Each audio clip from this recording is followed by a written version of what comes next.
Ignition sequence starts. 6, 5, 4, 3, 2, 1, 0. Liftoff. We have a liftoff.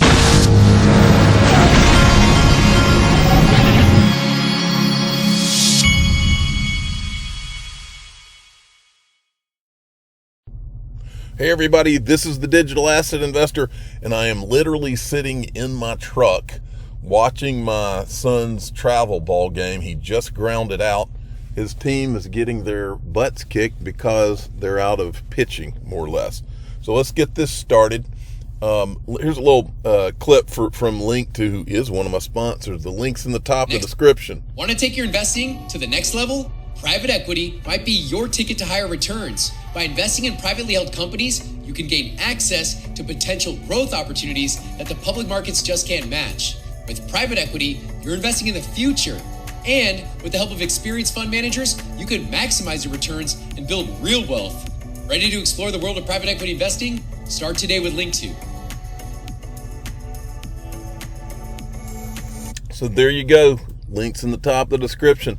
Now, folks, I've been telling you about the red flags of the whole Bitcoin thing for a long time, and the thing that I just never can get out of my mind, and that is that we know that the government knows who created Bitcoin, and they pretend like they don't know, and that is about as big a red flag as it gets. And I've always said I thought that what this was really about was them setting up a system to be able to track the money and track the bad guys. And I think that they've been sitting back watching the bad guys for over 10 years. And I think that's what it was for all along. I think that's the reason you saw in the media that in the media for the last 10 years, all we've heard is, well, Bitcoin's for money laundering. Bitcoin's for money laundering. Well, actually, exactly the opposite's true. It's the last place anybody would want to launder money because it's all completely trackable. And I think that's the reason it was done. And I think it was also to herd everybody in. It was for several purposes. I think the other purpose was to get people to herd into that instead of gold, especially physical gold. All right, so listen to this and you tell me.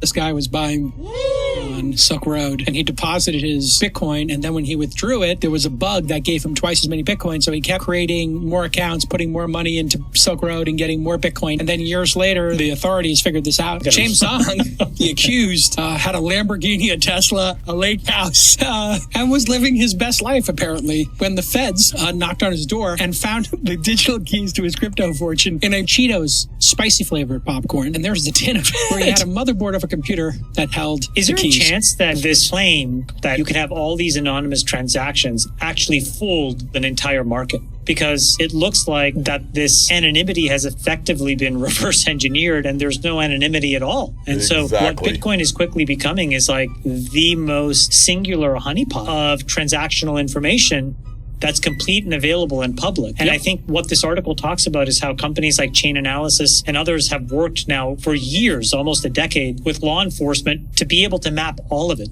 And so now every time money goes from one Bitcoin wallet to another, they effectively know the sender and the recipient. That's exactly what they were trying to do. Now, don't forget, Chain Analysis can also track back all of those Ethereum disguised whales. They already know who they are, folks.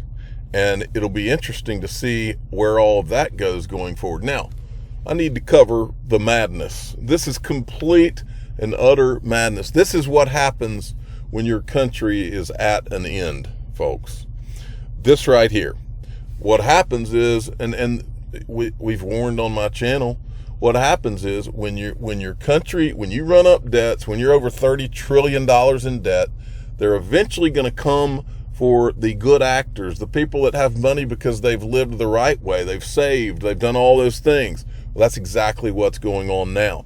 This article, I can't remember if I covered it. I don't think I covered it the other day, but I did retweet it. And I called it Madness. Biden rule will redistribute high-risk loan costs to homeowners with good credit. In other words, the people who have been doing the right thing and paying their bills on time and making sure that they kept their credit score up, they will now be punished, okay? This is how your country becomes a complete joke banana republic, because what happens? The smart people, those people that they're referring to with good credit, those people will begin to flee this country. That's how this works. And they'll do other smart things to get away from these kind of things. It says here, on May 1st, a new mortgage structure is in place per Fox. 620 FICO score gets a 1.75% fee discount. But if you've got a better credit score, 740, you pay a 1% fee. That is unbelievable. This is crazy Looney Tuneville.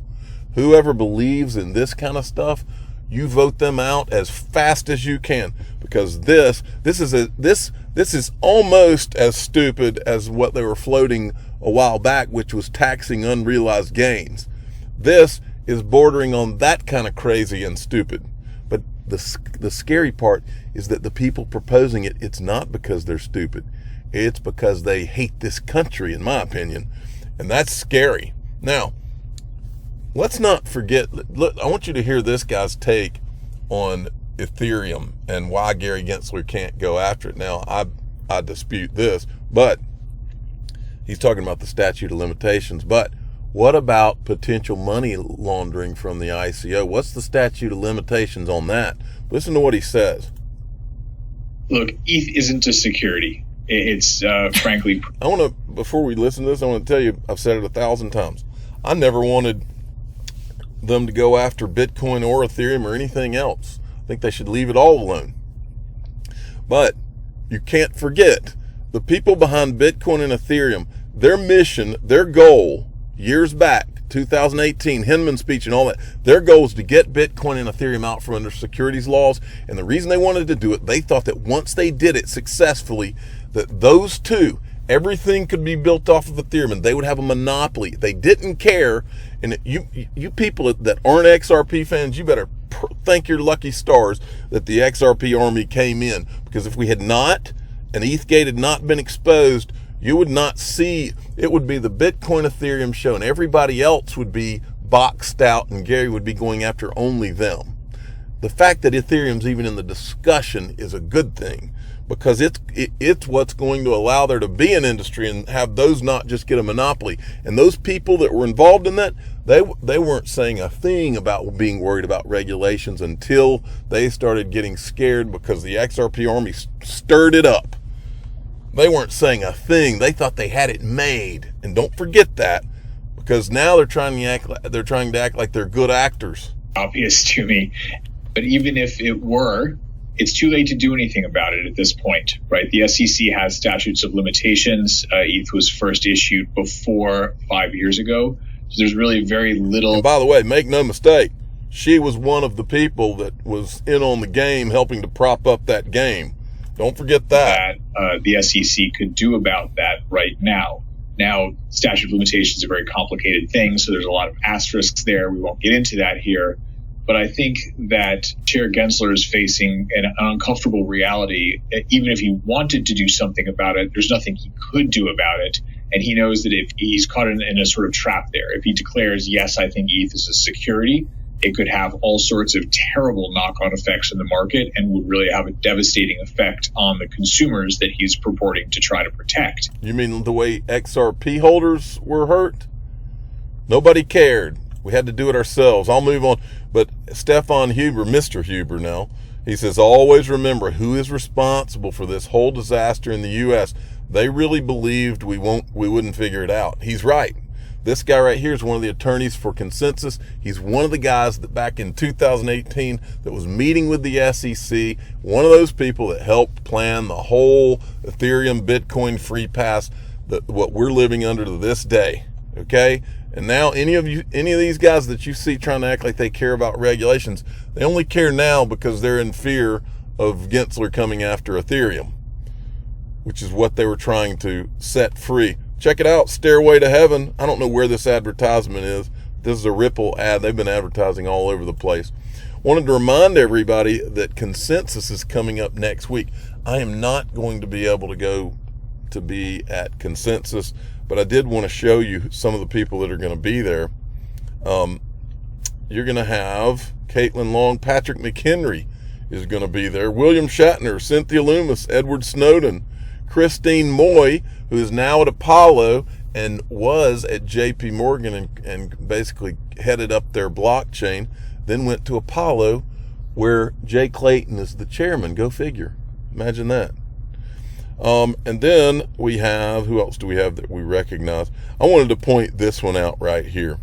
You got Chris Giancarlo, but I wanted to point out, where'd he go? Prime Minister of the Bahamas, and then up here you've got David Burt, the Bermuda government. So now, how crazy is this? Because the U.S. government is trying to run off the crypto business, now you have these people from these other governments who are seizing the opportunity, and they're coming to these conferences to work deals.